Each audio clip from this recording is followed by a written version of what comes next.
If you've tried AI and it didn't stick, you're not alone. In most cases, the issue isn't the tool, it's trust and adoption. I've seen this very clearly in my own work. One client took about 9 months just to test an AI system, and another client who started later and actually had a larger and more complex solution went into production much faster and started seeing results.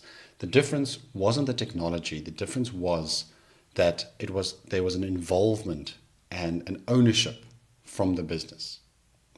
In this video, I want to explain why this happens so often in AI, why some AI projects fail and why some succeed.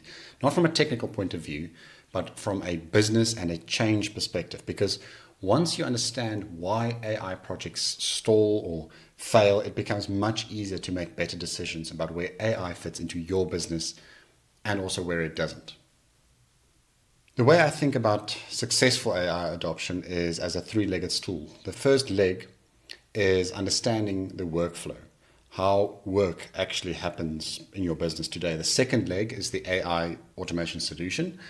And then the third leg is the change management, helping your people to trust the system and take ownership of it and actually use it in their day-to-day work.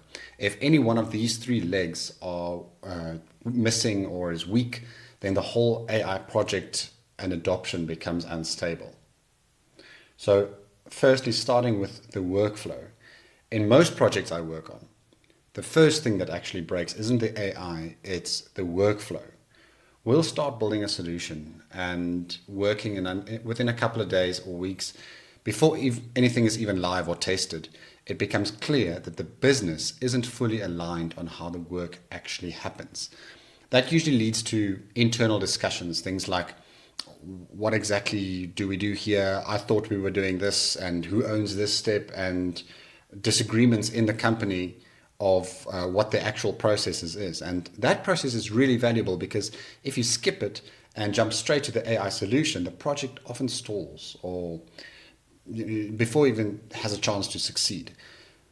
That is the first thing that needs to be taken care of. The second is the AI automation solution. That's sometimes where it breaks as well. That's the technical solution itself. And the reality is any technical solution will fail at some point. That's just part of development.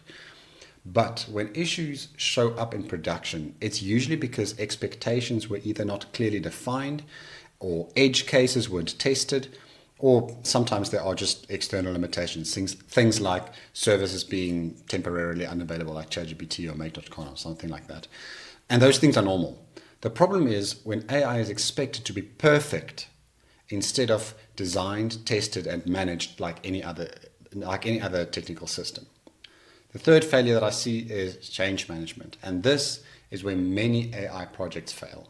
There needs to be a clear champion, an owner, a responsible party inside the business, someone who takes the ownership of the system and drives the adoption internally. That person needs to trust the value of the automation and be involved enough in its design that they can explain it to their colleagues and reinforce its use. For example, if it's a tender preparation assistant, someone needs to remind the team to use it. Otherwise, people will naturally default back to their familiar way they've always worked, no matter how good the solution is. Even if it's just a one-person business, that still matters. If you're not engaged enough to see the effect of the automation every day, it just won't stick.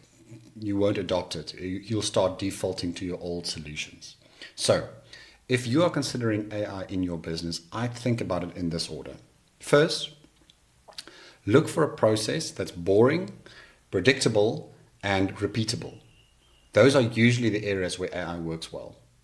Second, decide who takes ownership of changing how things work at the moment. Because without that, people will always revert to their old habits, familiar habits. And only then does it make sense to bring in an expert to actually build the solution. When you approach AI in this way, it stops being experimental and a new thing that we're going to try out and actually becomes useful. If you want help thinking about your workflows and whether AI even makes sense for your business, I offer a 30-minute introductory call. It's a high-level conversation just to look at how you work today, where AI might fit, and whether it's worth it going further in some aspects. There's a link below if that would be useful.